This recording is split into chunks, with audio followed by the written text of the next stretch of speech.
Over breakfast, my cheating wife casually confessed, "Last night, I slept with my boss.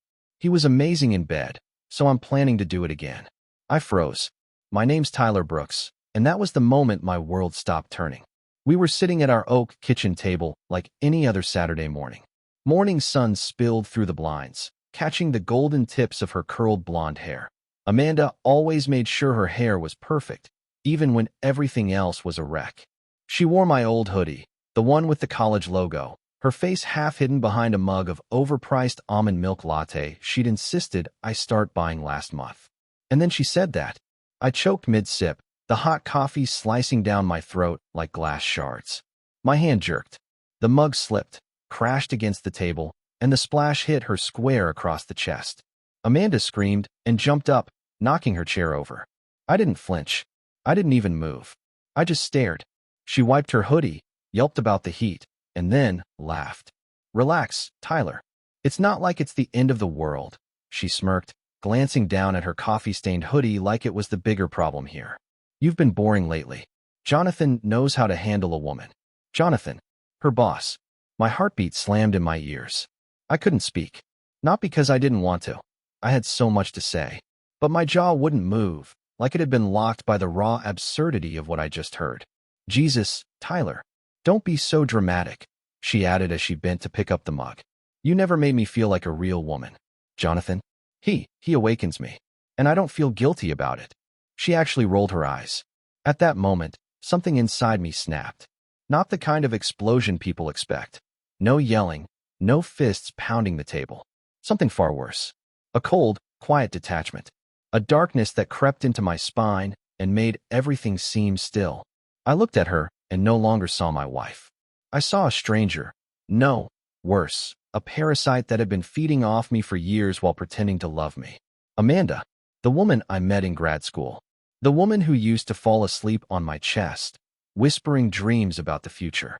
The woman who made me promise to build a life with her, to protect her, to support her dreams while she figured herself out. And I did. I did everything she asked. And now? She was bragging about crawling into bed with her greasy, balding boss, like it was some kind of goddamn promotion. She stood there, arms crossed, staring at me like I was the crazy one. "You gonna say something, or just sit there with that murdery look?" she asked, licking a drop of latte from her lip. "Honestly, you should thank me. At least now you know. Most women would have just lied." "You lied plenty," I whispered. She smiled. "Yeah, but not about this." She tossed the ruined hoodie on the floor and turned to walk out of the kitchen. That's when I noticed it, her phone lighting up on the counter. A message preview popped up. "Jonathan, last night was insane. Can't wait to taste you again." Winking face. I swear, I felt my soul leave my body for a second. I picked up the phone, stepped quietly behind her, and placed it face up on the table. "Jonathan says hi," I said. She froze. And finally, for the first time that morning, Amanda looked uncomfortable, but not ashamed. No, Amanda didn't do shame. Instead, she spun around, snatched the phone, and hissed, "You went through my messages?" "I didn't have to," I replied coldly. "He's texting you at breakfast. Guess he really wants to mark his territory." She scowled. "You're such a child. Always so sensitive." That's why I had to look elsewhere. I took a slow breath and stood up. "Amanda, we're not done here. Not by a long shot." She narrowed her eyes, turned toward the hallway, and called out, "Hey Siri, play Beyoncé." Loud. And that's when it hit me. She didn't care. Not even a little. Not about the pain. Not about the betrayal. Not about me. And in that moment, as the first beats of "Don't Hurt Yourself" filled the house, I made a silent promise. She was going to feel everything. To be continued. She slammed the bedroom door behind her like it was punctuation to her performance. I stood in the kitchen, staring at the coffee-stained table, my hands trembling, my breath shallow. My body wanted to move, scream, smash every fragile thing in that house. But my mind was plotting. I grabbed my keys, my jacket, and left. I didn't even know where I was going, but my body took me to the only place that felt untouched by her poison, my brother Logan's apartment. He was younger, louder, and a little unhinged, but he was loyal. And right now, loyalty was more valuable than air. He opened the door shirtless, holding a beer at 9 a.m. "Damn, Ty. You look like you just got hit by a F asterisk asterisk asterisk ing bus. I did, I muttered, pushing past him. The bus is named Amanda. His smirk dropped. We sat in silence for a minute. Then I told him everything. Every twisted word, every smug glance, the phone message, the music. When I was done, he looked at me like I'd just told him I had cancer. She said that? Out loud. At breakfast. Like she was ordering a bagel. Logan leaned back, running a hand through his messy hair. Bro, that's evil. That's next-level villain sh*t. You sure she's not working with the devil? She is the devil, I muttered. He handed me the beer. So what's the move? And I didn't know. I really didn't. Divorce? Revenge? Burn the house down? No, not yet. I needed more. Proof. Leverage. Something I could use. I stayed at Logan's that night. Couldn't sleep. I kept hearing her voice in my head, that tone like she was reading a weather forecast. He was amazing in bed. The next morning, I went back home. Amanda wasn't there, but her laptop was. I hesitated only for a second. Then I opened it. Passwords. Please. I set them all. She never bothered to change anything. Probably thought I was too boring to care. Her emails were plentiful. Dozens of threads with her boss, Jonathan. They weren't even subtle. Attachments labeled meeting notes that opened into videos. Videos I can't unsee. Her in our bedroom. On our sheets. Moaning a name that wasn't mine. But the worst part wasn't the sounds. It was her face. She looked alive. Like someone who'd been dead and finally felt the sun again. It wasn't fake. It wasn't guilty. She looked happy. I closed the laptop slowly. And for the first time since yesterday, I smiled. Because now, I had everything I needed. Later that day, she walked in, sunglasses on, latte in hand, acting like nothing happened. Oh, you're back, she said, clearly annoyed. Thought you'd crawl to your mother's. I was with Logan. She rolled her eyes and opened the fridge. Tell him I said hi. Or don't. I never liked him. I know, I said calmly. He always knew what you were. She paused mid-reach, then looked at me over her shoulder. What I am, Tyler, is honest. That's more than I can say for you. Honest. I laughed, standing slowly. You've been lying for years. Pretending. Faking everything. You made me think we were building something together while you were screwing your boss in hotel rooms. She closed the fridge, hard. At least he makes me feel something. You haven't touched me in months. Because I felt something was wrong, I snapped. And guess what? I was right. She walked past me, bumping my shoulder like we were in a damn high school hallway. If you're gonna cry, do it in the shower. I've got brunch in an hour. I watched her walk away, hips swaying like nothing mattered. And that was it. The last time I ever saw her as my wife. From that moment on, she was a project. A puzzle I'd already solved, but wanted to destroy piece by piece. And oh, I had plans. This wasn't going to end with arguments or paperwork. She made it ugly. So now, it was my turn.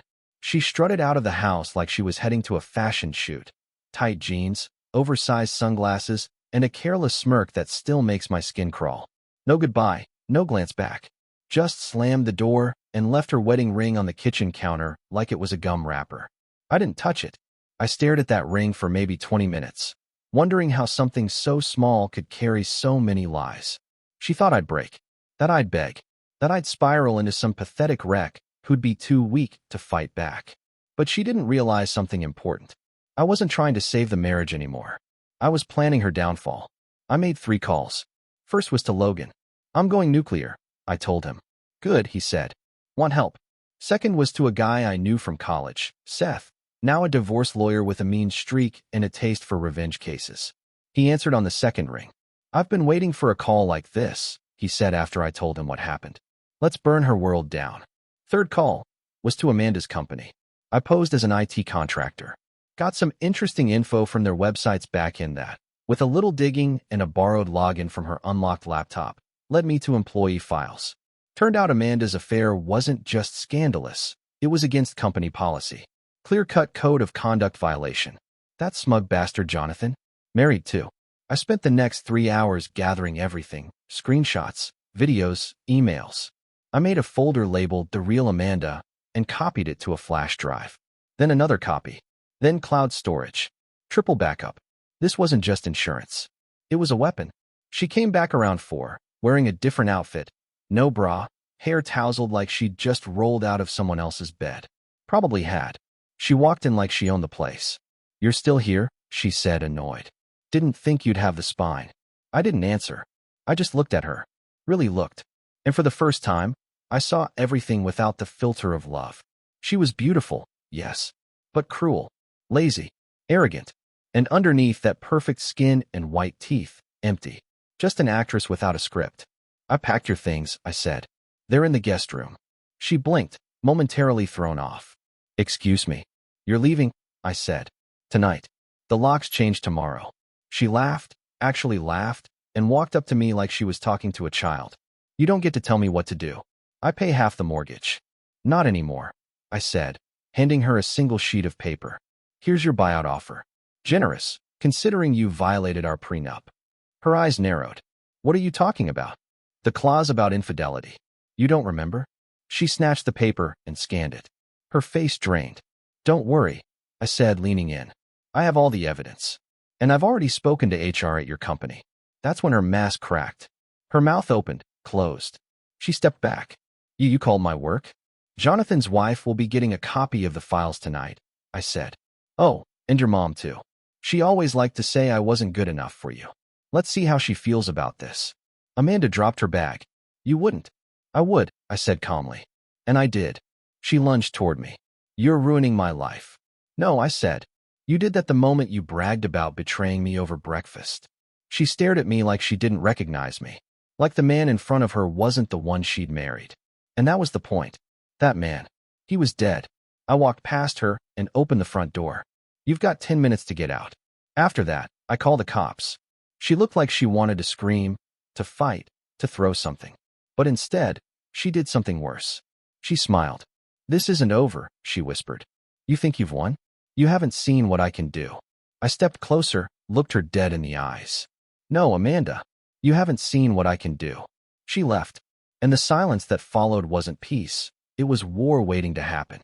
The next morning, I woke up to chaos. My phone was flooded. Texts from unknown numbers, voicemails from Amanda's friends pretending to be concerned, and one missed call from a blocked number I knew had to be her. There were new comments on my old Instagram posts, subtle jabs, fake sympathy, thinly veiled accusations. The campaign had started. She was trying to flip the story. I should have seen it coming. Amanda never played fair. She played smart. And mean. Around noon, Logan showed up with breakfast and a USB drive. "I pulled some security cam footage from that bar on 9th, he said, grinning. "Guess who was getting handsy with the boss in public?" I watched the video on my laptop. Jonathan had his hand on Amanda's lower back, then his lap, then her thigh. She leaned in, whispered something in his ear, and he laughed like he just heard the punchline of a dirty joke. They kissed, in full view of a dozen strangers. It was disgusting. And perfect. The final nail. By 2 p.m., I had everything ready. One copy went to Seth, my lawyer.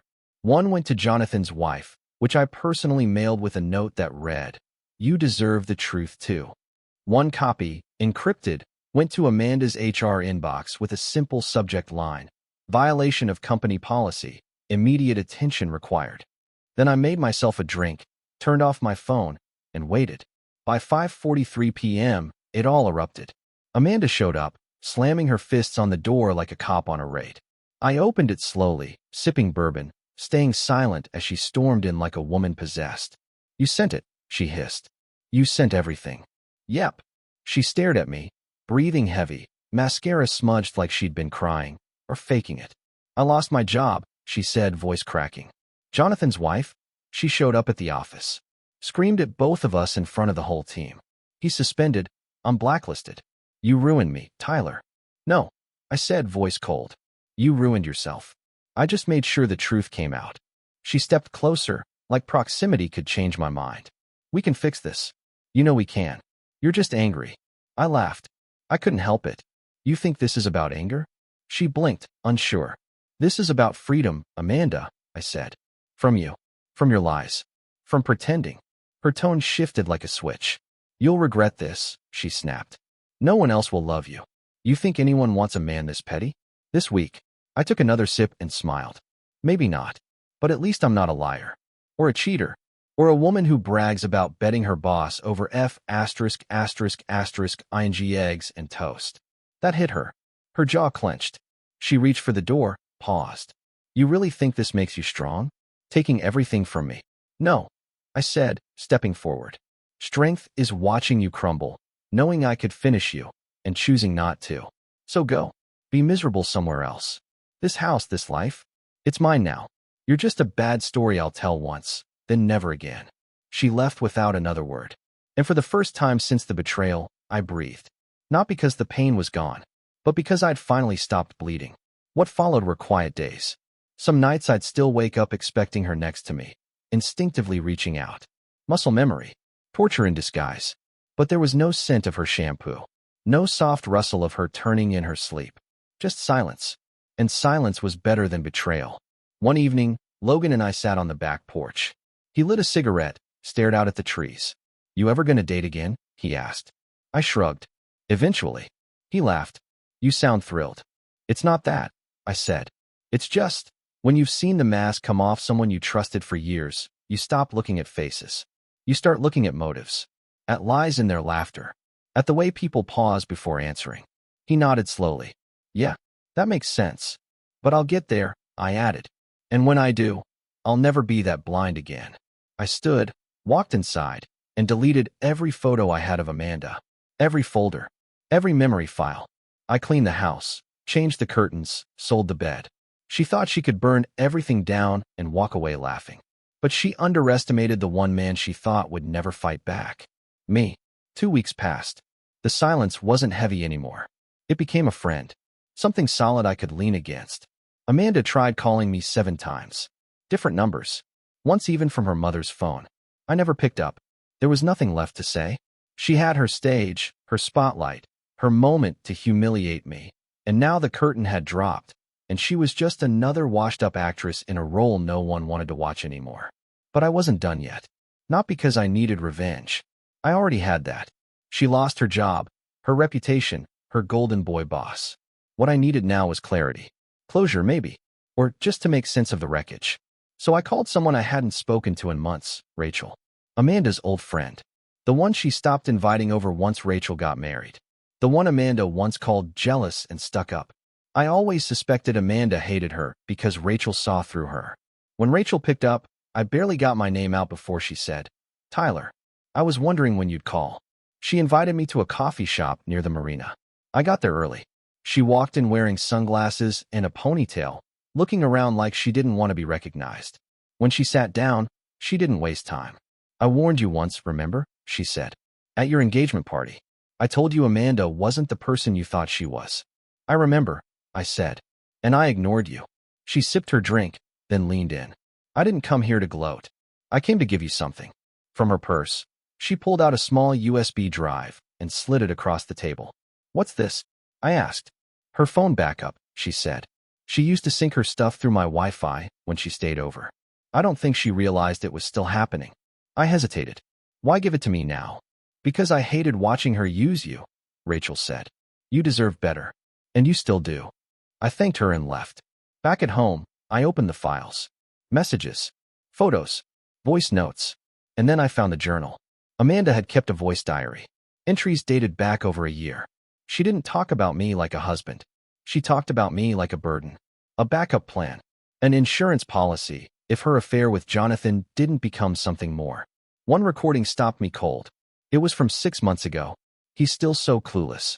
God, if I have to fake one more night of watching documentaries and pretending I care about his stupid little job stories, I'll lose it. Jonathan says he might be able to move me up to regional if I keep him interested. And honestly, that's way more valuable than anything Tyler gives me. I paused the audio. Felt my hands shake again. This wasn't just betrayal, it was strategy. She played me like a piece on a board. Every lie, every fake laugh, every kiss, it was all transactional.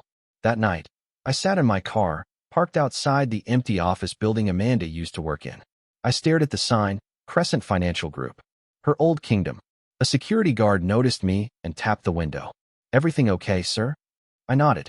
Yeah, just remembering something I should have seen coming. When I got back home, I deleted the files. All of them. Rachel's backup, the videos, everything. Not because I wanted to forget. Because I was done carrying the weight of her. Amanda tried one last move 2 days later. She showed up at my door wearing the red dress I once said made her look like fire. The one she knew I loved. She knocked. I opened. She smiled, softly, like none of it happened. "I miss you," she whispered. "Can we talk?" I looked at her for a long time. Then I said, "You look better in the rear view." And I closed the door in her face. The lock clicked behind her like the final note of a song. That was the day I stopped surviving and started living. A month went by. It's strange how fast life stitches itself back together after being torn to shreds. The first few days feel like you're crawling through glass, memories cutting you with every breath. But then, slowly, your mind starts to numb, your heartbeat finds a rhythm again, and you realize you haven't thought about her in hours. Then days. I renovated the bedroom, threw out the mattress, bought a new one, memory foam, king-sized, fresh sheets in dark charcoal. No more scent of her hair on the pillow. No more lipstick stains on the mirror. I even repainted the walls. Gray, clean, cold, honest. Logan helped me hang a new light fixture. He cracked jokes the whole time. "So what happens if she shows up again?" he asked, tightening the last screw. "New man, new house, but same psycho on the porch?" I shook my head. "She won't." But I was wrong. It happened one Friday night. I had music on, cooking dinner. Not because I needed to impress anyone, but because it felt good. I was halfway through slicing chicken when the knock came. Firm. Repetitive. I didn't have to guess. I opened the door. Amanda stood there, soaked from the rain, hair sticking to her cheeks, her eyeliner smeared. Not the dramatic, vengeful Amanda I was used to. This version looked lost. Shaking, barely holding it together. "Tyler," she whispered. I didn't speak. She stepped forward. "Please, just let me talk." The smell of cheap perfume hit me first. The same one she used to wear on the nights she worked late. I crossed my arms. "Make it quick." She hesitated. "Jonathan, he's gone. Left the company. His wife kicked him out. HR won't return my calls. I've applied everywhere, but it's like I'm radioactive. I don't have anyone else. And that's my problem?" I asked. "No," she said. "It's mine. But I wanted to say I'm sorry." I almost laughed. Not because it was funny, but because it was insulting. After all the lies, the humiliation, the public display of betrayal. Now, when everything collapsed, she found the courage to show up with a four-letter word she thought would fix it. "No, Amanda," I said slowly. "You're not sorry. You're scared. There's a difference." Her lip quivered. She looked down. "I thought you'd always be there. That no matter how bad things got, you'd still be waiting." That made me pause. Because that's exactly what she believed. That I was her safety net. Her emotional punching bag. Her backup plan when plan A, riding her boss to a better future, fell apart. "You really don't get it, do you?" I said. "You didn't just cheat. You enjoyed cheating. You bragged about it. You laughed in my face like I was beneath you. And now, because the man you gambled on left you bankrupt, I'm supposed to take you back?" She looked up, eyes glossy. "I didn't mean to lose everything." "But you did," I said, leaning in. "And the worst part? You didn't even lose me. You threw me away." Silence hung between us. Rain tapped the railing. She wiped her cheek, smearing the mascara even more. "So this is it. This was it the second you opened your mouth at breakfast and told me about him like it was no big deal." Her shoulders dropped. She stepped back, nodding. "You're right." And for once, she didn't argue, didn't twist the story. She just turned and walked down the steps, disappearing into the storm like a ghost finally realizing it's no longer welcome in the living world. I closed the door, locked it, and this time, I felt nothing. Not relief, not rage, just peace. Not long after that, I met someone new. Her name was Cassidy. We met at a bookstore. Yeah, actual meet-cute level stuff. She was reaching for a book I already had in hand. We joked, talked, then met again, then again. She asked once if I'd ever been married. I told her the truth. "All I'll say is this," I said. "She taught me exactly what kind of love I never want again." Cassidy nodded, gently took my hand, and said, "Then maybe now you're ready for the kind you do want." And you know what? Maybe I am. Cassidy was different. She didn't ask for things with expectation. She asked with curiosity. When she smiled, it didn't feel rehearsed. When she touched my arm, it didn't feel like leverage. There was no edge, no hidden meaning in her words. It was just her, warm, sincere, and patient in a way that made me uncomfortable at first. I wasn't used to gentle. I was used to Amanda's sharpness, her sarcasm, her constant tug-of-war between need and contempt. The first time Cassidy came over, she noticed the house immediately. "It's clean," she said with a playful smile, looking around. "But it feels like someone's trying hard not to remember something." She wasn't wrong. The house was spotless. Everything in place. No photographs. No color. Just grays and blacks and cold metallic tones. Like I was still trying to wipe Amanda off the walls. "You caught me," I said. "Exorcising ghosts, one IKEA shelf at a time." She chuckled. "Well, maybe it's time to hang something new up." That night, we sat on the couch and talked. About everything. And for the first time, I didn't hold back. I told her the story. Not the version people give when they don't want to sound bitter, the real story. The breakfast. The phone. The humiliation. The rage. The collapse. She listened without flinching. When I finished, she didn't say, "I'm sorry," or "You deserved better." She said, "She didn't break you. She just stripped away the parts you never needed." And something inside me clicked. Because she was right. Amanda didn't destroy me. She exposed me. Showed me every crack I'd ignored, every red flag I'd justified. She didn't just cheat. She forced me to stop being blind. In a twisted way, that was her final gift. And Cassidy, she was the part one earned after walking through hell with my eyes open. Weeks passed. I started smiling more, sleeping better. I even went into Amanda's old closet, something I hadn't touched since she left, and cleaned it out completely. Donated everything. Clothes, shoes, jewelry. Even her old perfume bottle, still half full and haunting. One night, Logan dropped by unannounced. He stood at the door, squinting. "You look weird," he said. "Like, happy." "I think I might be," I replied. He stepped in, looked around. "Where's the ghost?" "Gone." "Good," he said. "Because guess who I ran into last night?" I already knew the answer, but I raised my eyebrows anyway. "Amanda." "Of course." Logan tossed his jacket over the chair and cracked a beer. "She's working at some marketing firm downtown. Junior position. Not the glam job she had before. Says she's staying with a friend until she can stabilize." I didn't ask for more. He watched me for a second. She looked different. Tired. Smaller, somehow. I nodded. She always needed the world to feed her ego. Now that it's not, she's shrinking. He grinned. "Well, good. She can shrink all the way to hell for all I care." We laughed. Real, unforced laughter. And that night, as Cassidy lay curled next to me, her fingers tracing lazy circles on my chest, I realized something else. Amanda may have left scars. Deep ones. But they didn't bleed anymore. They were just reminders. That I survived. That I learned. That I finally knew the difference between someone who holds you and someone who holds you back. So if you're reading this, whoever you are, hear me now. You will feel like the world is ending. You'll stare at a kitchen table, stunned by the words you never thought you'd hear. You'll question everything. Your worth. Your sanity. Your memories. But if you face it, really face it, on the other side of that pain is something better. Not just a better partner. A better you. And no one can ever take that away again. It's been almost a year now. The house feels different, warmer, brighter. Cassidy's touch is everywhere. A crooked photo frame of us from a weekend trip to the coast. A half-read novel on the armrest. A mug with her lipstick print next to mine. No ghosts left. Just life. Sometimes I still think about Amanda. Not because I miss her, but because I can't forget what she taught me, even if her lesson came with bloodied edges. She was the wreckage I had to crawl through to get here. And maybe that's just how life works sometimes. The people who hurt you the most don't vanish. They become landmarks. Warnings. Reminders of every mistake you won't make again. One afternoon, I got a message from an unknown number. "I hope you're doing okay. I wanted to say I'm truly sorry. Not because I lost, but because I finally understand what I threw away. I hope you're happy. I hope someone finally gave you what I never could. Amanda." I stared at the screen for a long time, then deleted the message. No anger. No sadness. Just peace. Because here's the truth no one tells you. Closure isn't something they give you. It's something you give yourself. And I gave mine the day I stopped waiting for her apology to mean something. So here I am. Alive. Whole. Loved. Not perfect. Not without scars. But stronger because of them.